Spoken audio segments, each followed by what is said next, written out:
அது ஈஸியான காரியம் இல்ல. உனக்கும் பாதிப்பு இருக்கு, எனக்கும் பாதிப்பு இருக்கு. It's not easy one, even though those people also going to trouble and me also going to trouble. பாருங்க, யோபுக்கும் பாதிப்பு இருக்கு. யோபோட வைஃப்க்கு ரெண்டு பேருக்கும் சேம் இழப்பு தான். உனக்கும் 10 பிள்ளைகள் இருந்து நான் தானே அப்பா சேர்ந்து இழந்திருக்கிறேன். அதான் சொல்ல வர்றேன். அதாவது சில நேரங்கள்ல குடும்ப வாழ்க்கையில நாம இதெல்லாம் கற்றுக்கொள்ள வேண்டிய காரியம். Sometimes these are things that we need to learn in our family. இந்த நேரத்துல இந்த வார்த்தையை எப்ப சொல்லணும்ன்றது தெரியணும். At what time or which place we need to use these words, we should. கூலான வார்த்தைகள், நம்ம ஒரு இதமான வார்த்தைகள் மூலமாக இந்த வசனத்தை ஆற்றுவதற்குரிய வழிகளை தேடுறவங்களா இருக்கு. Sometimes you may be looking for some comfortable words, or comfort words or cool words.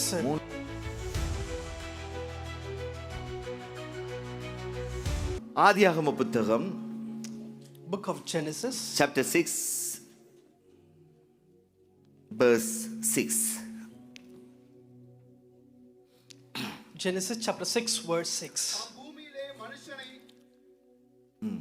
பூமியிலே மனுஷனை உண்டாக்கினதற்காக கர்த்தர் மனஸ்தாபப்பட்டார். அது அவர் இருதயத்துக்கு விசனமாயிருந்தது. The Lord regretted that he made human being on the earth, and his heart was deeply troubled. Amen. NIV Bible என்ன? Right. Deeply troubled. இந்த வார்த்தையிலிருந்து தான் உங்களிடத்தில் பேச விரும்புகிறேன். I just want to like to speak on this அது அவர் இருதயத்துக்கு விசனமாய் இருந்தது. And his heart was deeply troubled. விசனமாய் இருந்தது. It was deeply troubling. விசனம் என்கிற இந்த வார்த்தை ஒரு மிக முக்கியமான ஒரு வார்த்தை. Trouble, deeply troubled is a very important word. இது மனுஷன் ஒவ்வொருடைய வாழ்க்கையிலுமே இந்த வார்த்தை பெரிய தாக்கத்தை ஏற்படுத்தக்கூடிய ஒரு வார்த்தை. This is the word that makes very impact in many of the human beings life. இந்த பகுதியில் பார்க்கிறோம், தேவனுடைய இருதயத்தை அது விசனப்படுத்தியதா. It grieved God's heart. தேவனுடைய இருதயத்தினை விசனப்படுத்தினுடைய விளைவு ஆண்டவர் முழு மனுக்குலத்தையும், நோவாவை தவிர, நோவாவுடைய குடும்பத்தை தவிர, சில ஒவ்வொரு ஜோடி மிருகங்களை தவிர மற்ற எல்லாவற்றையும் அழிக்கிற அளவுக்கு என்ன செய்தது, தூண்டியது, செயல்பட்டது என்று பார்க்கிறோம். This deeply trouble or this grievance, what happens is it allows God to destroy all of human being, the mankind, except Noah and few animals. இந்த நேரத்தில் நாம பார்க்க வேண்டிய காரியம், தேவனுடைய இருதயத்துக்கு விசனப்படுத்தின அந்த பகுதியை அல்ல, நம்முடைய வாழ்க்கையோடு நாம் ஒப்பிட்டு பார்க்க போகிறோம். Today what we going to see is not the grievance that made God's heart. Today we going to compare with our life. இந்த இருதயத்தை விசனப்படுத்துகிற செயல்கள் என்பது அது மிகுந்த ஒரு பெரிய பாதிப்பையே நம்முடைய ஆவிக்குரிய வாழ்க்கையிலே ஏற்படுத்த முடியும். So this grievance that we have, sometimes it can make a great impact on our spiritual life. நான் மறுபடியும் சொல்லுகிறேன். I would say it again. இப்போ நம்ம ஒவ்வொருடைய வாழ்க்கையில் ஆவிக்குரியவர்கள் தான் நாம் எல்லாரும். Everybody are spiritual person. ஆண்டவருடைய பிள்ளைகள் தான், உண்மைதான். We are the children of God. நாம் ஜெபிக்கிறவர்கள் தான், உண்மைதான். That we pray, that's true. ஆனா சில நேரங்களிலே நம்முடைய இருதயங்களை விசனப்படுத்தப்படும் போது அது என்ன செய்கிறது, நாம் சரியான தீர்மானங்களை எடுப்பதற்கு தடுக்கிறது, மற்றவங்களுடைய வாழ்க்கையை கூட அது பாதிக்கிறதுக்கு ஏதுவாக மாறிவிடுகிறது. Sometimes when we are troubled, when we are going through troubles or deeply troubled because of some reason, it makes allow us to take wrong decisions sometimes. So நல்லா புரிந்து கொள்ள வேண்டும். Just understand this. நாம் சில நேரங்களில் பேசும்போது சொல்லுவோம், sometimes when we speak, என்ன கிண்டாத போட்டு, என்ன போட்டு கிண்டாத, don't allow me to don't provoke me. போட்டு கிண்டி கொண்டே இருக்காது, நிப்பாட்டு. Just don't keep on provoking me. ஏன்னா அடுத்த லெவலுக்கு போனா உங்களுக்கு கோபம் எங்க போகும்னு தெரியாது. Because you don't know if you go to the next extent, then we don't know. ஏன்னு சொன்னா இந்த விசனப்படுத்துகிற அந்த இருதயத்துக்குள்ளே ஒரு பெரிய ஒரு எரிச்சலை, ஒரு குழப்பத்தை உண்டு பண்ணும்போது அது அடுத்த லெவலுக்கு உங்களை கொண்டு போய் விடும். Because when you go troubled like this or grieved like this, what it makes is it provokes you to get into the next level. நல்லா புரிந்து கொள்ளுங்க. Just understand this. இந்த ஆவிக்குரிய வாழ்க்கையில நாம் இந்த சொல்ல கொஞ்சம் அவதானமா கவனிக்கணும். In the spiritual tense, we need to understand this word in the correct way. தேவனுடைய பிரசன்னத்திலே வாழ்கிற நாம், when we live in the presence of the Lord, தேவ பிரசன்னத்தை சுமக்கிற நாம், when we carry the presence of the Lord, அதை இழப்பதற்கும் இந்த விசனம் என்கிற காரியம் என்ன செய்கிறது, ஒரு காரணமாய் அமைந்து விடுகிறது. This trouble or grievance, it may be one of the chances that we lose our presence of the Lord. இன்னைக்கு வரும்போதே இந்த விசனம் எடுத்துட்டு வாரேன். So while I was coming, I was taking this topic. எடுத்துட்டு விசனம் ஓட்டு எடுத்துட்டு வர்றோம். இங்க வரும்போதே பாத்தீங்கன்னா என்னோட ஆபீஸ் கீயை கொண்டு வரல. ஏன்னா நான் பிரான்ஸுக்கு போகும்போது கீயை கொடுத்துட்டு போயிட்டு இப்ப கீ எங்க இருக்குன்னு தெரியாது. So while I was coming, there was no key get into my office room because I went to France. On the way I gave the key to them. We don't know where is the key. சரி பேசவே வேண்டாம். சரி அந்த சைட்டாவது போய் ஜெபம் பண்ணலாம். அங்க ஜெபம் பண்ண அப்புறம் அப்பா பாத்தீங்கன்னா அங்க வந்து கிட்டாரை பார்க்க வர்றானுங்க, வந்து டிஸ்டர்ப் பண்ணி கொண்டே இருக்கிறாங்க. So I just went to the side room and I was closed my door and I was praying, and the people came like taking guitars, and then they would keep on bothering me. சரி வேணா ஆண்டவர் என்னோட சேர்ல வந்து உட்காரலாம். So okay Lord, fine. And they came to the chair and sat there. So உண்மையில சொல்றேன், அந்த சொல்ல பிராக்டிகலாக இந்த பார்க்குற மாதிரி இருந்தது. So what the word I was chosen, I could see that exactly practically same thing. எப்படி அப்பா வார்த்தையை கொடுக்கிறது? கொஞ்சம் நமக்குள்ள என்ன சொல்ற குழப்பம் வந்துட்டேன்னா, I have confusion like how I'm going to deliver the word. அதை ஓவர்கம் பண்றதுன்றது பெரிய ஒரு காரியம். It's very hard to overcome those kind of things. ஒரு ஜோசப் ஒரு ஜிஞ்சர் டீ தான் என்ன கூல் பண்ணிட்டு. So Joseph gave the ginger tea that cooled me. So நான் உங்களுக்கு வேதத்துல இருந்து ஆதாரத்தோட நான் பேசுற பிறகு just I take you to the இப்போ முதல்ல நான் உங்களுக்கு சொல்ல விரும்புற ஒரு காரியம், first I would say இந்த to you, விசனப்படுத்துகிறதனுடைய அகோரத்தை நாம புரிந்து கொள்ள வேண்டும். so we need to understand the grievance, the extent of this grievance.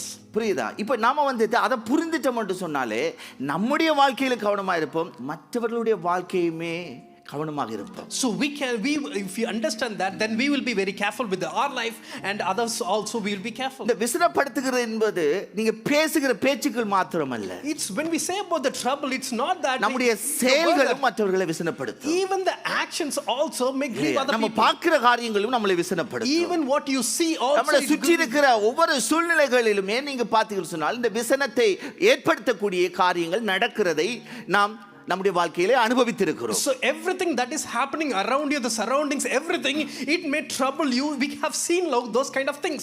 முதல் முக்கியமாக நாம புரிந்து கொள்ள வேண்டிய காரியம், first important thing that we need to see, இந்த விசனப்படுத்துகிற காரியத்துல நாம ஈஸியான சில காரியங்கள்ல கூட விசனப்பட்டுறோம்.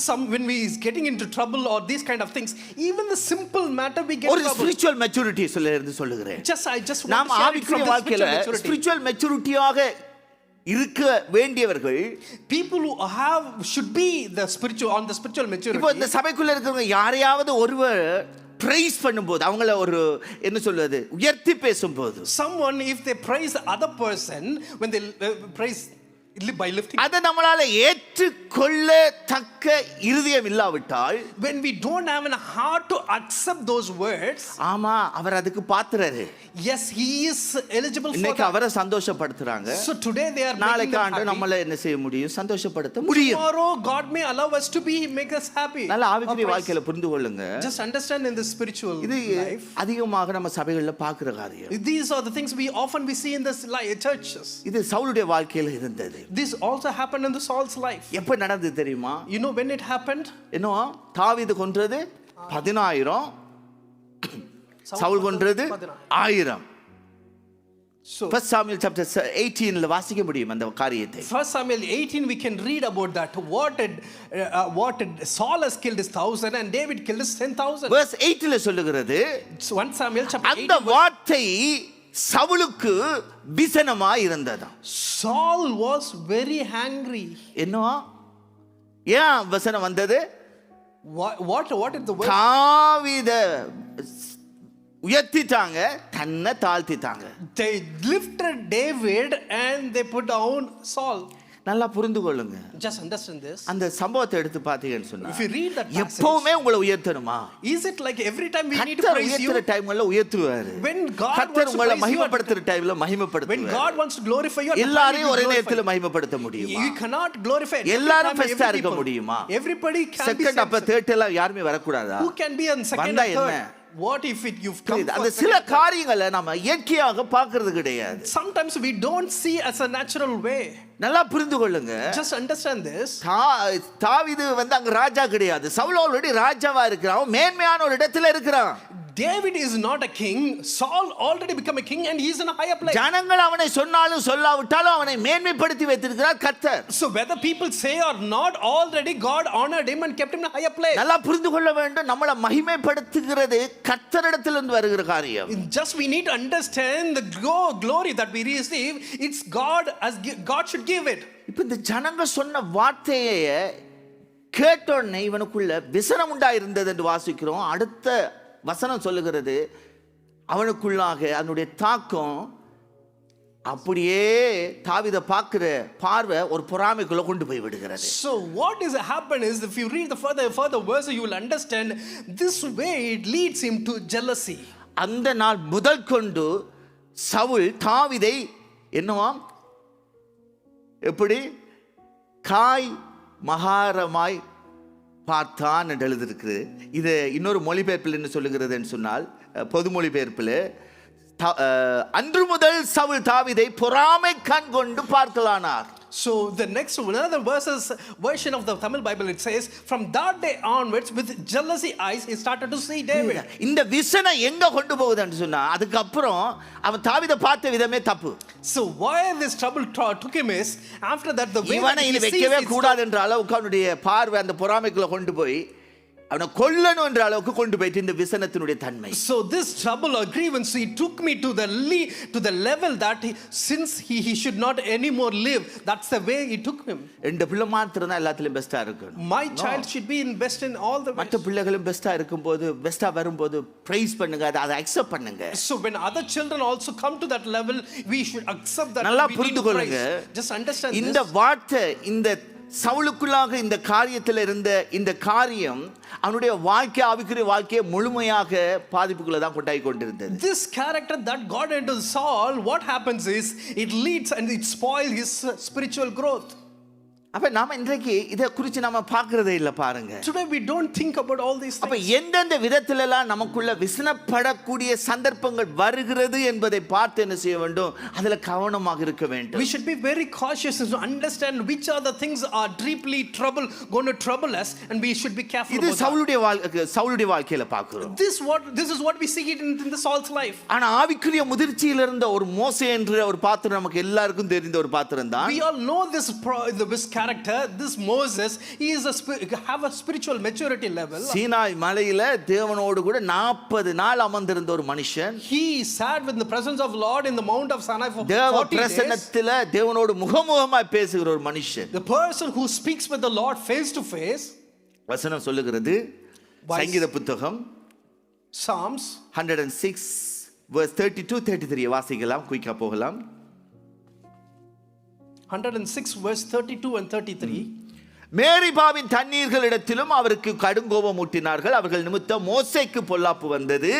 வசனம் 33 சொல்லுகிறது, அவர்கள் அவன் ஆவியை விசனப்படுத்தினதினாலே தன் உதடுகளினால் பதறி பேசினான். By the water of Meribah they angered the Lord, and trouble came to Moses because of them, for they rebelled against the Spirit of God, and rash words came from Moses' lips. உங்களுக்கு இந்த சம்பவம் தெரியும். You all know this incident. அவர் பெரிய சாந்த குணம் உள்ளவன், ஆண்டவர் testimony கொடுக்கிறார் ஒரு பக்கம். He is the meekest person in this world. God also gives a testimony about him. அவ்வளவு ஆவிக்குரிய மெச்சூரிட்டி உள்ள ஒரு தேவனுடைய தாசன். So such a great maturity he has is the man of God. ஆனா அந்த ஜனங்கள் பேசின விதங்கள் அவனை என்ன செய்தது, விசனப்படுத்தியது. What happens is the people, they provoked him, the way that spoke, what is it provoked Moses. வசனம் சொல்லுகிறது அந்த இடத்துல, The verse says in that place, அவன் உதடுகளால் பதறி பேசினானா. and the rash words came from அந்த Moses' lips. பேச்சிலேயே பதட்டம் வந்துச்சு. Just he gave the rash words in his words. அவன் சொல்றான், உங்களுக்கு கொடுப்பேனோ அப்படின்ற மாதிரி கேட்டு போட்டு தான் என்ன செய்கிறான், கோலால் 2 தடவை அடித்தான். ஆண்டவர் பேச சொல்லுகிறாரு, பேசுவதற்கு பதிலாக அவன் கண்மலையை அடிக்கிறான். So he said like this, will I give water for you?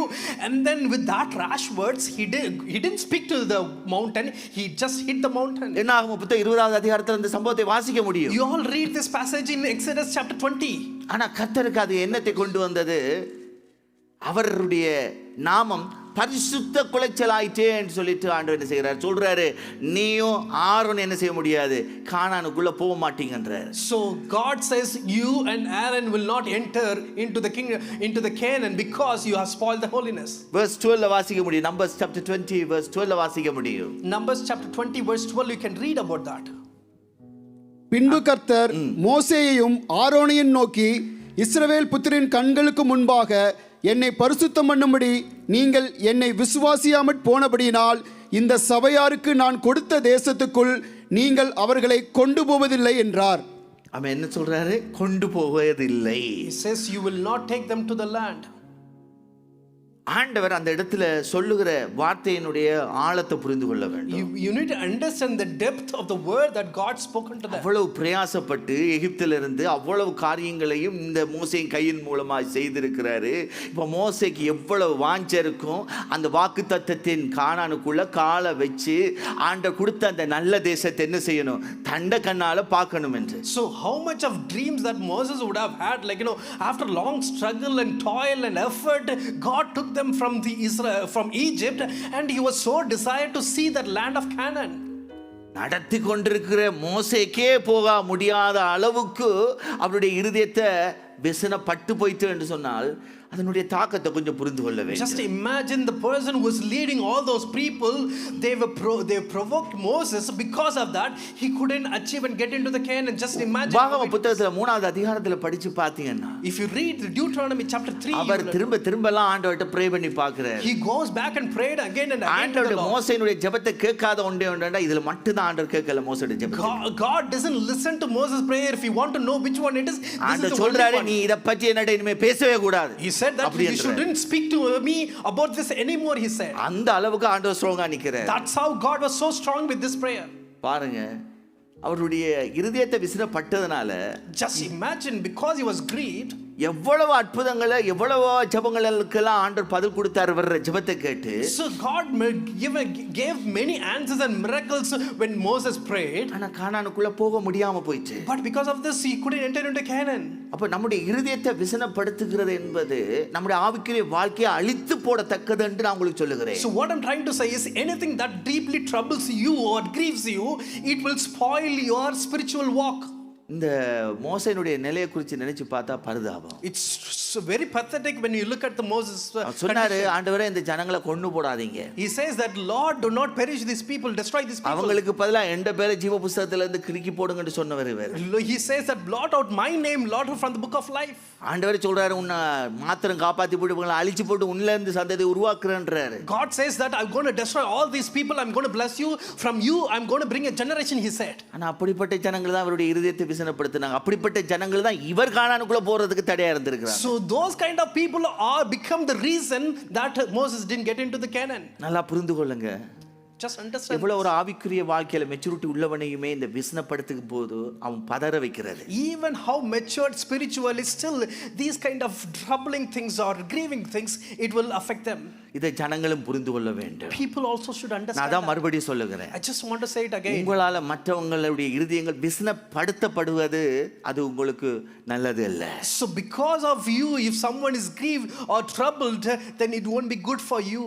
உங்களுக்கு தெரியும், மோசேயினுடைய இன்னொரு சம்பவம் நீங்க வாசிச்சிருப்பீங்க. You might have read about the other incident about Moses. Sinai மலையில 40 நாள் காத்திருக்கிறாரு. He was waiting on the mount of Sinai for 40 days. ஆண்டவரே கற்பலகைகளை அவருடைய கைகளை அவரே கற்பலகைகளை ரெண்டு உருவாக்கி அவருடைய கரத்தினால எழுதி கொடுக்கிறார். God himself brought 2 tablets and he wrote with his own hand. He wrote all the time commandments. அப்ப ஆண்டவர் அங்க சொல்லுவார் மோசேயை பார்த்து, and the Lord says to Moses at that time, நீ கூட்டி வந்த ஜனங்கள் பாவம் செய்துட்டாங்க. These people who brought you, you have brought them. அந்த இடத்துல மோசே பரிந்து பேசுகிறார். At that time Moses started to மோசேயோட பரிந்து பேசுதல கேட்டோனே ஆண்டவர் மனஸ்தாபப்படுறார். when Moses was pleading for them, ஆண்டவரே, என்ன ஆண்டவரே, உம்முடைய ஜனத்துக்கு விரோதமாக நீர் நீர் என்ன செய்றீங்க, கோபம் எரிந்து பற்றி எரிவது என்ன, அப்படியெல்லாம் ஆண்டவர்கிட்ட சொல்லி ஆண்டவருடைய இருதயத்தை ஆற்றுகிறார். He was trying to console the Lord and cool God's mind, like you're saying, why you're getting angry like this? Like he was speaking to the Lord. அது யாத்ராம புத்தகத்தில் 22வது அதிகாரத்தில் வாசிக்க You முடியும். can read it from the book of Exodus chapter 22. Ways 14ல சொல்லுகிறது, Verse 14 it says, ஆண்டவர் பரிதாபம் கொண்டாராம். and you can see that, அந்த தீங்கு செய்யாதபடிக்கு பரிதாபம் கொண்டார். and God restricted himself not to do இப்போ that. மோசே, இப்போ ஆண்டவர் ஆன்சர் பண்ணிட்டார் பிரேயருக்கு. Now God answered for the Moses prayer. இப்போ அந்த ஆன்சரோட மோசே கீழே இறங்கிட்டு கற்பலையில கையில கொண்டு இறங்கி வந்து கொண்டிருக்காரு. Now with that answer he is carrying the commandment and he is coming down towards, கையில கொண்டு வந்து கொண்டிருக்காரு. while he was bringing that, ஜனங்களை பார்க்கறாரு. and he was looking at the people. அங்க பார்த்தா ஜனங்கள் என்ன செய்றாங்க, அங்க நின்றுட்டு ஆடி பாடி அந்த கண்டுக்குட்டிகளுக்கு முன்பாக என்ன செய்கிறார்கள், ஆர்ப்பரித்துக் கொண்டிருக்கிறது பார்க்கிறார். At that time he can see that the people who are drinking and dancing before this calf, golden calf.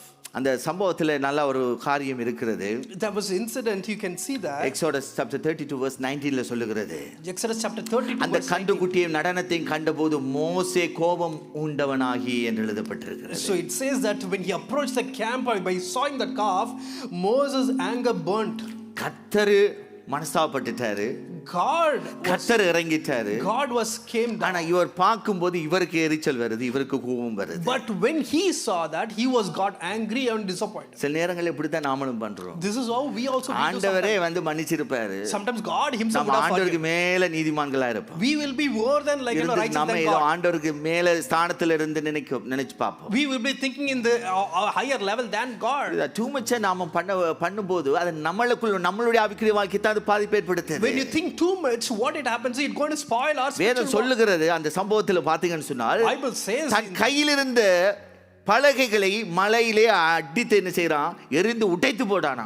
so he threw the tablets, breaking them into pieces from the mountain. இது நல்ல காரியமா? Is it a good thing? ஏற்றுக்கொள்ளக்கூடியதாக Will இருக்கிறதா? it be acceptable? வேதம் இதை ஏற்றுக்கொள்கிறதா?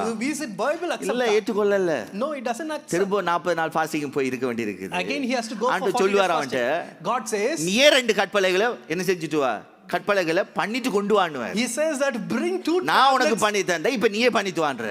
First time I did it விளைவு for இருக்கு you, பாருங்க. second time you have to bring it, he says. நல்லா புரிந்து கொள்ளுங்க. Just understand this. இதெல்லாம் சிம்பிளா நாம எடுத்துற கூடாது இந்த வார்த்தைகள் எல்லாம். We cannot take these as a thing, simple thing. ஆண்டவரே மனசாப்படுறாரு. God also அப்ப grieves. சில நேரங்கள்ல நம்ம இந்த பார்க்கிற காரியங்கள் கூட நம்மளுக்குள்ளாக இந்த விசனத்தை ஏற்படுத்தி எக்ஸ்ட்ரா நம்மளுக்குள்ள என்னத்தை கொண்டு வருது, பாதிப்பை கொண்டு வருகிறது. So sometimes what you see also sometimes grieves us or sometimes troubles us and it makes impact in our life. ஏன் சொல்லுகிறேன் என்று சொன்னால், Why I'm saying this is, அந்த எக்ஸோடஸ் சாப்டர் 32 verse 15ல வாசிங்க, அந்த வசனத்தை வாசிங்க பாருங்க. அங்க Exodus சொல்லுகிறது, chapter 32 verse 15, if you read that, பின்பு மோசே மலையிலிருந்து இறங்கினான், சாட்சி பலகைகள் 2 அவன் கையில் இருந்தது, அந்த பலகைகள் இருபுறமும் எழுதப்பட்டிருந்தது, அவைகள் இந்த பக்கத்திலும் அந்த பக்கத்திலும் எழுதப்பட்டிருந்தது. 16 வாசிங்க.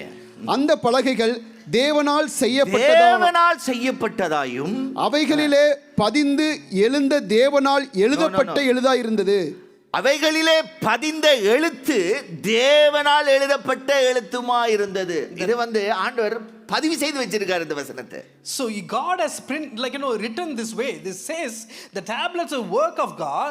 The writing was the writing of God engraved on the tablets. நல்லா புரிஞ்சு கொள்ளுங்க. Just understand this. சும்மா எழுதப்படல. It doesn't mention here. ஆண்டவர் எழுதி கொடுத்தது அவ்வளவு ஒரு மேன்மையான கனத்துக்குரிய மதிப்புக்குரியது. So honorable, so respectable the way that God has written. இவர் ரெண்டு தலையில முட்டுறாண்டு இவர தலையை முட்டி இருந்தா பரவாயில்லை, கோபப்பட்டு. Just if he would have hit his face on head on the rocks, it should be fine. ஆனா அந்த விசனத்தினுடைய விளைவு அவ்வளவு மேன்மையான ஒன்றையே உடைக்கிற அளவுக்கு என்ன செய்யப்பட்டது தெரியுமா? இவரை தள்ளிட்டு பாருங்க. Just look at the trouble and the grievance he had. It made him to take and throw that important tablet. and இப்ப என்னத்தை உங்களுக்கு காண்பிக்கிறேன்னு சொன்னா, What I'm trying to show, எவ்வளவு பெரிய மேன்மையான காரியம், எவ்வளவு பொக்கிஷங்கள் நமக்குள்ள இருக்குது, ஆவியானோட அபிஷேகம் இருக்குது. இந்த விசனம் என்கிற காரியம் நம்முடைய வாழ்க்கையில வரும்போது அதை நாம் மதிக்காம அதை இழந்து போறதுக்கு நேராக நடத்தி விடுகிறது. so imagine that the anointing of the Lord and the great presence of the Lord is with us. Sometimes these kind of trouble and these kind of grievance, what happens, sometimes it loses us from that. இது மோசேனுடைய வாழ்க்கையில. This is the life இப்ப of நம்ம Moses. Practical லைஃப்ல எடுத்து பார்த்தோம்னா, But if you look at the practical life, daily லைஃப்ல நம்ம பார்த்து கொண்டு தான் இருக்கோம் இல்லையா? in our daily life we see, isn't it? கொஞ்சம் சாப்பாட்டுல கொஞ்சம் உப்பு குறைஞ்சாலும் சில பேருக்கு கோபம் வந்துரும். Even in our food, if there is எரிச்சல் little salt, if there is no salt, then we get angry, isn't it? கொஞ்சம் காரம் கூட இருந்தாலும் பிரச்சனை, Even if the காரம் spice குறைச்சாலும் is too, பிரச்சனை, or if the spice is less, நல்லா also problem. சமைக்கலன்றாலும் பிரச்சனை, சமைச்சாலும் பிரச்சனை. Even if you cook good, as சின்ன well, சின்ன காரியங்களிலே நமக்கு இந்த விசனம் வந்து விடுகிறது. even the little thing we get troubled. நல்லா பாருங்க, Just understand this. நான் உங்கள்ட்ட காண்பிக்கிற வார்த்தை அந்த விசனம் என்ற வார்த்தையை தான். I just want to focus on this particular நான் word. சொல்றேன், trouble. அனுதினமும் இந்த வார்த்தைக்கு ஏற்ற காரியங்கள் நம்மளை சுற்றி நடந்து கொண்டு தான் இருக்கும். Every day you can see these are the things are happening that gets into this kind சின்னதோ of பெரியதோ, whether it's small or big. சில பேருடைய சின்ன வார்த்தைகள் கூட எரிய பட்டய மாதிரி நம்மளை வெட்டுற மாதிரி இருக்கு. Even the little word, some people's little word, short words, that it's become அது like a கூட word உங்களுடைய that இருதயத்தை hits us. விசனப்படுத்தும். That also it will hurt us. அப்படியே அந்த விசனப்படுத்தணும்னா அதோட போயிட்டு நீங்க உட்கார்ந்துட்டு அழுவீங்க. So with that hurt you go there, Yeah. you will cry. நான் சொல்றேன், இப்போ நம்மள நடக்கிற சுத்தி நடக்கிறது எல்லாமே நீங்க அதை வந்து அவாய்ட் பண்ண முடியாது. So we cannot avoid all those things that are happening around ஆனா us. அதை எப்படி மேற்கொள்ளணும் என்பதையும் வேதம் நமக்கு தெளிவுபடுத்தி Also, காட்டுகிறது. Bible also teaches how you can overcome all those things. நான் ஒரு 2-3 காரியங்களை காண்பித்து நான் ஜெபிக்க விரும்புகிறேன். I just want to highlight 2 or 3 எப்படி நாம things இந்த and then we can விசனத்தை ஓவர்கம் பண்ண முடியும்? how we can overcome all these troubles and griefs. சரியா? முதலாவது ஒரு காரியம், First thing is, ஆண்டவர் கற்றுக் கொடுத்த ஒரு காரியம். this is the one that God has taught us. இதை குறித்து எங்க எழுதப்பட்டிருக்கிறது என்று சொன்னால், Where it has been written, யோனாவின் புஸ்தகத்தில் the எழுதப்பட்டிருக்கிறது. book of Jonah, you can chapter 4ல வாசித்தீங்கன்னு சொன்னால், if you look at verse chapter 4, வசனம் 1 சொல்லுகிறது, verse 1 it says, யோனாவுக்கு இது மிகவும் விசனமாய் இருந்தது. but Jonah, this seems very wrong, அவன் கடும் கோபம் கொண்டு and he became angry. என்ன சொல்றான்? இப்போதும் கர்த்தாவே என் பிராணனை என்னை விட்டு எடுத்துக்கொள்ளும். The Lord, even now take my life from me. நான் செத்து போறதுதான் எனக்கு நலமா இருக்கும். Let me die. என்ன சொல்றான்? எங்க என்னத்துல விசனம் வந்து தெரியுமா? You know why he was disappointed? நல்ல ஒரு காரியத்துல அவனுக்கு விசனம் வருது.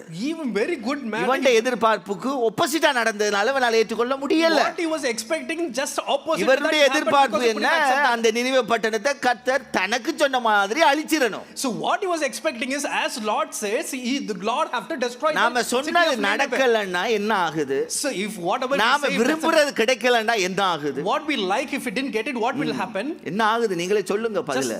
Just think. உங்களுக்குள்ள இருந்தே வரட்டும். என்ன வருது?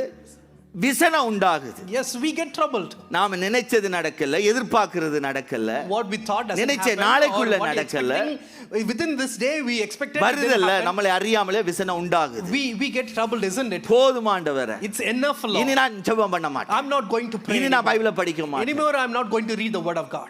என்னத்துக்கு நான் படிக்கணும்? Why we want to read? ஏன் நான் ஜெபிக்கணும்? Why I have to pray? ஏன் ஃபாஸ்டிங் இருக்கணும்? Why I have to fast? அப்படின்னு ஆண்டவரே சண்டை போடு. And we will be fight with the Lord. யாருக்கு நஷ்டம்? For whom it is ஆண்டவருக்கு lost? நஷ்டமா? Is it lost for the இல்லவே Lord? இல்ல. No.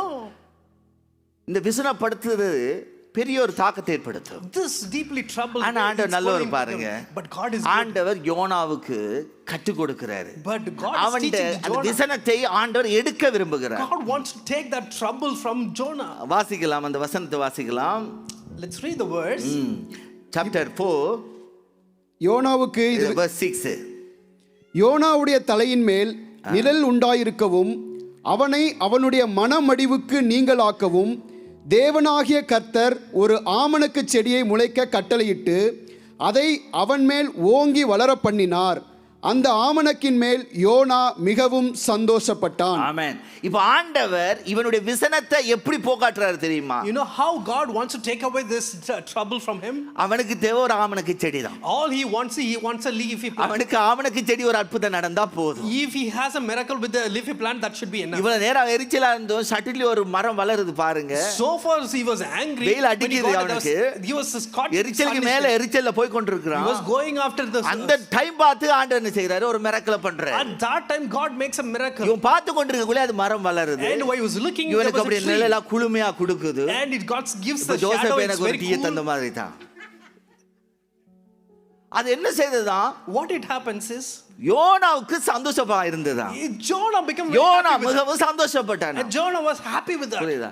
ஆண்டவர் இப்படி தான் செய்றாரு பாருங்க. That's how God. சம்டைம் இப்ப நாம இதை புரிஞ்சு கொள்ளணும். We need to understand உங்க this. வீட்டுல யாராவது ஒரு ஆள் விசனப்பட்டா When someone is troubled in your அவங்களை home, எப்படி கூல் பண்றதுன்றது உங்களுக்கு தெரியணும். you should know how to cool them. தெரியாவிட்டா ஆண்டவர்ட்ட கேளுங்க, விஸ்டம் ஆண்டவர் ரெவலேஷனை தாங்க. If you don't know, you need to ask the Lord, Lord, give me the wisdom. எப்படி இந்த Give me- விசனத்தை மாற்றுறது? How can I take this grievance? நான் சொல்றது புரியுதா? Just understand. சும்மா நாம என்ன செய்யக்கூடாது, அங்க எரியிற என்ன சொல்றது நெருப்புல இன்னுமே ஊத்துற மாதிரி இந்த அம்மா பண்ணுனா யார் தெரியுமா?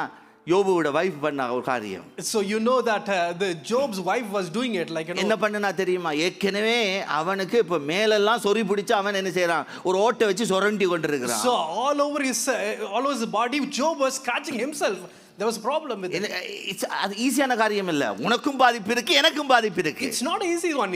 Even though those people also going to trouble, and me also going to trouble. பாருங்க, யோபுக்கும் பாதிப்பு இருக்கு, யோபோட வைஃப்க்கு ரெண்டு பேருக்கும் சேம் இழப்பு தான். உனக்கும் 10 பிள்ளைகள் இருந்து நானும் தானே அப்பா சேர்ந்து இழந்திருக்கிறேன். So Job also going through losses, and his wife also going through losses. Both of them lost their children. Wifi விட இவருக்கு தான் கூட இழப்பு. More than wife. ஏன்னா வீட்டு தலைவர் வேற பொறுப்பு. Because he is the head of the family. It's all responsibilities belong to him.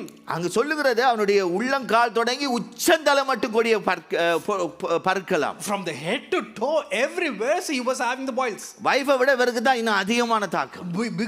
Beyond wife, you can see he is the one going through trouble. சும்மா கொஞ்சம் லைட்டா நமக்கு சொறி வந்தாலே நமக்கு எரிச்சல் வரும். Even little things you started to இது அங்க உள்ளங்கால்ல இருந்து உச்ச தலை வரைக்கும் சொன்னா எவ்வளவு இரிட்டேட்டா இருக்கும் யோசிச்சு பாருங்க. Just imagine from head to toe he was itchy and he was scratching himself, how painful it is. அந்த நேரம் பார்த்து இந்த அம்மா என்ன செய்யணும்? At that time this அந்த 10 பிள்ளைகளை பார்க்கல நான் உனக்கு அப்படின்னு சொல்லி ஒரு கூலான வார்த்தையில சொல்லணும். should say some cool words, isn't it? More than those 10 children. ஆனா இந்த அம்மா என்ன சொல்லுவா தெரியுமா? But you know what she says? என்ன சொல்லுவா? உம்முடைய உத்தமத்துல நீ உறுதியா இருக்கிறியா? Are you still integrated with the Lord? என்ன செய்ய? தவண தூசித்து உன்ட ஜீவனை விட்டு நீ செத்து போவேன். Just he says like just கொஞ்சம் die. யோசிச்சு பாருங்க, விசனத்துல அவர் ஆல்ரெடி இருக்கிறாரு. Already he is in a pain.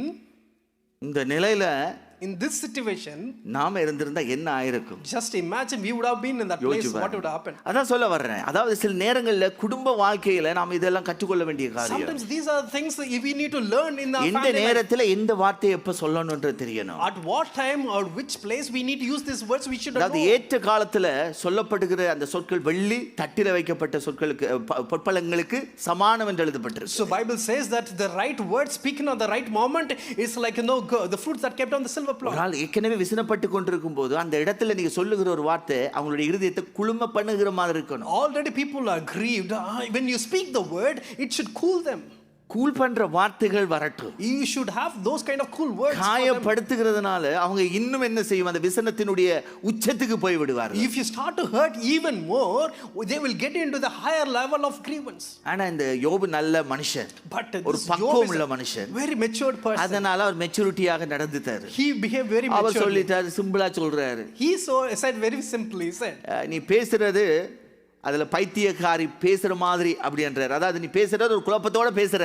So he said like, you know, as if foolish, you speaking like, you know, with பேசுற பிதற பைத்தியக்காரி மாதிரி பிதறன்றாரு. You just, you know, speaking something, blabbering something. ஆமா அப்படிதான் சொல்றாரு. ஆனா அவர் சொல்லிப்பட்டு சொல்றாரு. After that he says, என்ன சொல்றாரு? கர்த்தர் கொடுத்தார், கர்த்தர் எடுத்தார். அதை அக்செப்ட் பண்ணுகிறார். God gave and God took. He had an acceptable mind. புரியுதா? சில நேரங்கள்ல இதை நாம நம்முடைய வாழ்க்கையில பார்க்கிறது இல்ல. Sometimes we don't think all these things. Okay, ஆண்டவர் அனுமதிச்சிட்டாரு. Yes, God allowed it. இந்த இழப்பு பெரிய இழப்பு தான். It's a loss, great loss for us. அந்த விசனத்துக்குள்ளே நான் இருக்க முடியுமா? I can't be in that same. நான் அதை ஏற்றுக்கொள்றேன். Let me accept that. அதனால தான் அடுத்த வசனம் சொல்லுகிறது அவர் பாவம் செய்யலை என்று. That's the reason next verse he says he didn't sin with his mouth. அவர் பதறல பாருங்க. He didn't panic. அப்ப நாம பார்த்து கற்றுக்கொள்ள வேண்டிய ஒரு காரியம் என்னன்னு சொன்னா, we need to see this and understand what is the thing we can. நம்ம ஒவ்வொருடைய வாழ்க்கையில பார்க்க வேண்டிய காரியம். In everyone's life as well. அப்போ ஒரு காரியம் நடக்கும்போது நம்மளை விசனப்படுத்துகிற அந்த சம்பவங்கள் நடக்கும்போது, when something happened that makes us or provokes us or gets into trouble, அதை எப்படி ஆற்ற முடியும் என்பதற்கு உரிய மருந்தை நாம பார்க்கணும். Also we need to find a medicine that cools us or comes. நம்ம வாழ்க்கைக்கு அந்த மருந்து அவசியம். In our life we need such medicine. நம்மளுடைய அந்த விசனத்தை தவிர்க்கக்கூடிய அல்லது அதை மாற்றக்கூடிய மருந்து நிச்சயமாக தேவன் என்ன செய்வார், நமக்கு வைத்திருப்பார். God would have surely kept for us to get that medicine to overcome that. ஒன்று வெளியே இருந்தும் மருந்து வரலாம், அல்லது உள்ளேயே ஆண்டவர் அவருடைய வார்த்தையை வைத்து என்ன செய்வார், உங்களுக்கு அதை ஞாபகப்படுத்தி அதன் மூலமாக அதை மேற்கொள்ள வைக்க முடியும். Sometimes God will send words from outside, or sometimes God will remind the words that is inside of you, and he will use that as a medicine. நல்லா புரிந்து கொள்ளணும். நாம் Just understand this. இந்த மெச்சூரிட்டிக்குள்ளாக போகணும். We need to get into such a வர்ற mature level. விசனத்தை எல்லாம் கேட்டு அதை நீங்க உங்களுடைய வாழ்க்கையை தாக்கத்துக்குள்ளாக இடம் கொடுக்காதீங்க. So don't allow all these trouble enter into you and allow your life into get it into impact. இதே ஒரு காரியத்தை தாவீதுடைய வாழ்க்கையிலையும் பார்க்க முடியும். Same kind of things you can see in the life of David as well. தாவீது ராஜா தன்னுடைய மகன் நிமித்தமாக தேசத்தை விட்டு இப்போ காட்டுக்குள்ள போய் வாழ்ற அளத்துக்கு ஓடி போய் கொண்டிருக்கார், பதறி அடித்து. So now David want to escape for his son. Now he is running away from his city. அந்த நேரத்தில் சிமேயி என்று சொல்லப்படுகிற ஒரு மனுஷன், பெஞ்சமின் கோத்திரத்தை சேர்ந்தவன், என்ன செய்கிறான் என்று சொன்னால் சவுலுடைய குடும்பத்தை சேர்ந்தவன், இப்போ எதிராக வந்து கொண்டிருக்கிறான். Now there was a person called Simei. He is a part of a tribe of Benjaminite. He just coming across him. தாவீதும் அவனுடைய ஜனங்கள் எல்லாம் நடந்து வெறுங்கால் செருப்பும் கூட இல்ல நடந்து போய் கொண்டிருக்காரு. So David and his people just going around. They don't have the footwear, just in barefoot they were தாவீது going. அவனுடைய ஜனங்கள் போகும்போது எப்படிப்பட்ட மனநிலையோட போயிருப்பார்கள். Just imagine when David and his people was going, மனம் what is the அடிவாகி mindset? அந்த இடத்துல அவங்க போகும்போது ஒரு துக்கத்தோட, ஒரு பாதிக்கப்பட்ட இருதயத்தோட என்ன செய்றாங்க, போய் கொண்டிருக்கிறாங்க. So with all kind of disappointments and grievance, with all kind of trouble, they would have gone வேதம் through that சொல்கிறது, way. இந்த மனுஷன் சிமேயி என்ன செய்கிறான், அவர்கள் மேல கல்லெறிகிறான். Now Simei, what he says, he stones, he takes a 2 Samuel chapter 16 verse 7ல வாசித்தீர்கள் என்று சொன்னால், 2 Samuel chapter 16 அவன் verse 7. சொல்றான் தாவீதை பார்த்து, He looks at David and he says, இரத்த பிரியனே, பேலியாளின் மனுஷனே, தொலைந்து போ என்று சொல்லி என்ன செய்கிறான், கத்துகிறான். "Cursed you murderer, scoundrel, just die," he says. அப்படியே கத்தி கொண்டு போறான். And he was keep on நீ shouting like இரத்த that. பிரியமான மனுஷன்றான், He was saying that you are the bloodshed person. நீ அக்கிரமத்தில் அகப்பட்டாய் என்றான். And he says you are இது the என்ன one சொல்றான், part நீ இப்ப பண்ணினதுக்கு தான் உனக்கு தண்டனையை கடவுள் தந்தார்ன்ற மாதிரி எல்லாம் தூசிச்சு கொண்டே வந்து கொண்டே இருக்கிறான். You was keep on cursing him. He said that because of that God has given you the punishment. வசனம் 9ஆம் வசனம் சொல்லுகிறது, Verse 9 he says, அங்கே அபிஷா என்று சொல்லப்படுகிற ஒரு முக்கிய தளபதி, there was a great he was the commander Abishai. He is there. அவன் சொல்றான், செத்த நாயை ஆக இருக்கிற இவனை நான் என்ன செய்வேன், அவன் தலையை வாங்கி போடட்டுமே என்ற அவனுக்குள்ளேயே அவனுக்கு என்ன விசனம் வருது, பேசி கொண்டிருக்கான், விடவா அவனுன்ற மாதிரி. So he was asking to David, can I cut off his head, take off his head? அவன் சொல்றான், Just like a அப்படிதான் dead அந்த செத்த நாயை நான் என்ன செஞ்சிடறேன், தலையை வாங்கிடுறேன். Let me take off his head from இது like சும்மா சாதாரண வார்த்தை கிடையாது, because these words are not அந்த ordinary words. விசனத்தினுடைய வந்த வார்த்தை. Because of this grievance he got this இது word. அபிஷாய்க்குள்ள எவ்வளவு ஏற்படும் என்று சொன்னால் தாவீதுக்குள்ள எவ்வளவு ஏற்படுத்திருக்கு. Just imagine ஏற்கனவே Abishai தன்னுடைய like மகன் this. நிமித்தம் அவன் ஏற்கனவே பாதிக்கப்பட்டிருக்கான். David already going through trouble because அந்த of his மேன்மை son. எல்லாத்தையும் விட்டுட்டு இப்ப வெறுங்காலோட காட்டை நோக்கி போய் He கொண்டிருக்கான். left all his possession just going on with bare அந்த அவ்வளவு விசனத்தோட போய் கொண்டிருக்குள்ள இந்த மனுஷன் தூசிக்கும் போது when he was going that kind of grievance, when these kind of people இந்த விசனத்தை started அவர் to எப்படி curse, மேற்கொள்றார் தெரியுமா? you know what he says like that? இந்த இடத்துல அவர் பதில் சிம்பிளா கொடுத்திருக்க முடியும். He can give a simple ஒரு answer. சர்வன்ட் சொல்லியிருந்தா அந்த நிமிஷமே தலை வாங்கி இருப்பார். If he would have commanded a servant, he would have just destroyed that person. ஆனா இவர் சொல்றாரு, பதில் கொடுக்கிறார் அவனுக்கு, He just said, எனக்கு உனக்கு என்ன, what is there for between you and அவன் me? தூசிக்கட்டும். Let him curse me. தாவீதை தூசிக்க வேண்டும் என்று கர்த்தர் அவனுக்கு சொன்னார். God has chosen him to curse. அதனால அவன்கிட்ட கேட்கிறாத விட்டுரு. So he says that don't do anything with them. Don't அவன் ask சொல்றது அதுதான். anything. That's what he இப்ப says. சில நேரங்கள்ல நாம மற்றவங்களுக்கு பதில் கொடுக்க போயே நாம இன்னும் பாதிப்புக்குள்ள போயிடுறோம். Sometimes when we try to give an answer for other people, then we will get into trouble. தூசிக்கணும்ன்றத ஆண்டவர் அனுமதிச்சா நான் அதை ஏற்றுக்கொள்றதுக்கு ஆயத்தம். If God allows him to curse, then I'm ready to accept that. ஆனா என்ற சிறுமையை பார்த்து கர்த்தர் என்ன செய்ய முடியும், என்னை அதுக்கு பதிலாக நன்மை எனக்கு சரி கட்ட But முடியும். when God looks at my lowliness, God can give an answer to that and keep me a higher place. இந்த பக்குவம் உள்ள நிலை நமக்கு வேணும். We need to have that kind of maybe mature அந்த heart. சிமேயி அவனுடைய இருதயத்துல சவுல் ராஜாவின் நிமித்தமாக இருந்த ஒரு வைராக்கியத்தினால இவனுக்கு எதிராக பேசி இருக்கலாம். Probably Simei would have spoken the greatness that he had upon the Saul. இல்லாவிட்டா கர்த்தரே என்ன செய்திருக்க முடியும், இந்த டெஸ்ட்லயும் இந்த மனுஷன் தாவீது பாஸ் பண்றானான்றதை பார்த்திருக்கலாம். Otherwise, God Himself would have waited and saw that whether David passes in this exam or not. ஆனா தாவீதினுடைய அந்த ஹார்ட் எப்படி இருக்குதுன்னா, But if you look at David's heart, ஆண்டவர் அனுமதிக்காம இது நடக்காது. without God allows this, பேசாண்டா nothing will maybe happen. கர்த்தர் இதை If அனுமதித்திருக்கலாம். He is speaking that God allows that, ஏற்றுக்கொள்ளுகிறான். let me accept that. சில நேரங்கள்ல நமக்கு இந்த மீடியாக்கள்லையும் சரி என்னத்திலேயாவது யாராவது ஒரு பதிலோ அல்லது இரிட்டேட் பண்ற மாதிரி ஏதாவது பவுடும்போது நம்மளை அறியாமலே நமக்கு என்ன செய்யும், விசனம் வந்துடும். Sometimes in the media, sometimes they put some kind of comments that sometimes provokes us. அதே நம்மளை குழப்ப பண்ணுது பாருங்க. Sometimes that troubles us, takes us. இந்த மனுஷனுக்கு கண்ணுக்கு முன்னாடி நடக்குது. But for him, David, it's happening straight அவருக்கு இருந்த away. Authority, He had the அவருக்கு authority. இருந்த அதிகாரம், He has the authority. அத்தனை படை வீரர்களோட இருக்கிற பராக்கிரமசாலிகளோட All இருக்கிறாங்க. the warriors, all the அந்த commanders சிமே of the என்ற ஒரு சாதாரண ஒரு மனுஷன், Simei is just an ordinary person. சிம்பிளா ஒரு மூச்சு விட்டு இருந்தாலே போதும். If he said a command, that's it. Over. இப்படி இருந்தாலே அதுக்கு முன்னாடியே வெட்டியிருப்பானு. If he said அந்த அளவுக்கு catch நிலை him, இருக்குது. they would have killed him. That's how it நல்லா is. பாருங்க. Just understand. அதுதான் சொல்றேன், கர்த்தர் சில நேரங்கள்ல நமக்கு இதெல்லாம் கத்து தர்றாரு. Sometimes God allows this and He will teach us. நம்ம எல்லாத்துக்கும் பதில் கொடுக்கணும்ன்ற அவசியம் இல்லை. It's not required that we need to பதில் give an answer for செய்யணும்ன்ற everything. அவசியம் It's கிடையாது. not that you need to reply for விசனத்தை everything. ஏற்படுத்துறவங்களை குறித்து நீங்க யோசிக்காதீங்க. Don't think about the person who was provoking you. அதை மேற்கொள்வதற்குரிய கிருபையை கர்த்தர் உங்களுக்கு தருவார். God will give you the grace to overcome all those. புரியுதா? நல்லா புரிந்து கொள்ளணும். Just understand this. நீங்க பலிபீடத்துல எப்பவுமே ஆண்டவருடைய சமூகத்துல உங்களுக்கு ஏற்படுத்துகிற அந்த விசனங்களையும் பலிபீடத்துல சரண்டர் பண்ணி பழகு. So always the trouble, the grievance, whatever you go through, you should have a practice to put that, lay that ஆண்டவரே in the நீர் altar. அனுமதித்தால் நான் அதை அங்கீகரிக்கிறேன். Lord, if you allowed it, let me take it. அது தூசிக்கப்பட்டால் பரவாயில்ல ஆண்டவரே. Lord, if I'm cursed, that's fine. உங்க நாமத்தை நான் என்ன செஞ்சிடக்கூடாது, மறுதலிச்சிடக்கூடாது. Let me not be, நான் பதறிடக்கூடாது.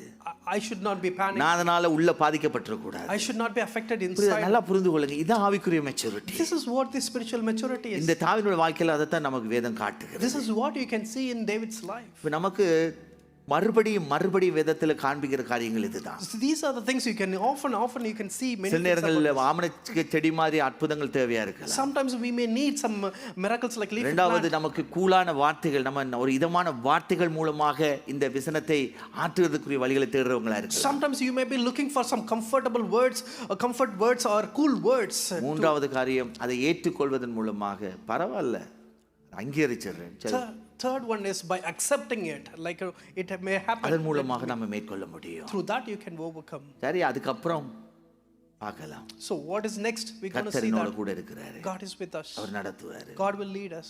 கர்த்தர் என்னுடைய தலையில இருக்கிற முடியெல்லாம் எண்ணி வச்சிருக்காரு. God has counted, numbered all நான் my கர்த்தருடைய பார்வையில count my- விசேஷித்தவனா இருக்கிறேன். In God's sight I'm so special. புரியுதா? நடக்கிறவங்களோ மற்றவங்க சொல்றதை பார்க்கலாம் கர்த்தர் என்ன பார்க்கிற விதம் வேற. So the way that it's happening, or the people whatever they say, உங்களை என்னை is ஆண்டு different பார்க்கிற than விதம் வேற. God leads us.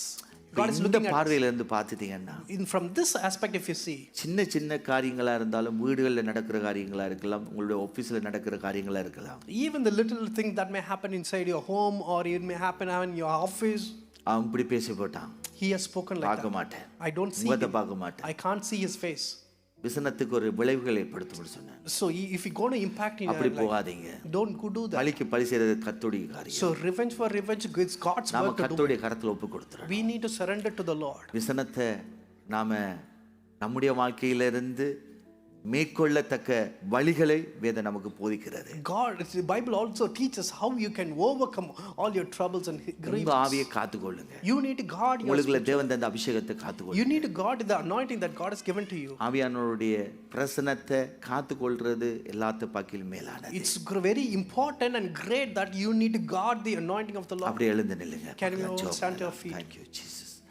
Praise you Jesus. Thank you Lord. நன்றி அப்பா. நன்றி தகப்பனே. நன்றி பரிசுத்த ஆவியானவரே. Jesus, we give you praise. நன்றி செலுத்துகிறோம் அப்பா. Thank you Lord. அதே நேரத்தில் இன்னொன்று புரிந்து கொள்ளுங்க. Same time you need to understand this as well. உங்களால யாருக்கும் விசனம் வரக்கூடாது என்பதுல நீங்க கவனமா இருங்க. You need to be very conscious about, because of me I should not grieve anyone now. அதன் மூலமாக அவங்களுடைய ஆவிக்கிற வாழ்க்கைக்கு இடரல் உண்டாகலாம். So it may bring an impact in their spiritual growth. அதுக்கு நீங்க காரணமா இருந்துடக்கூடாது. You shouldn't be the reason for that. எல்லா விதத்திலும் நீங்க உங்களை காத்துக்கொள்ளணும். In all the aspects, guard yourselves. வேதம் சொல்லுகிறபடி உங்களை நேசிக்கிறது போல நீங்க பிறரை நேசிக்கணும். As the word of God says, as you love yourself, you need to love a neighbor.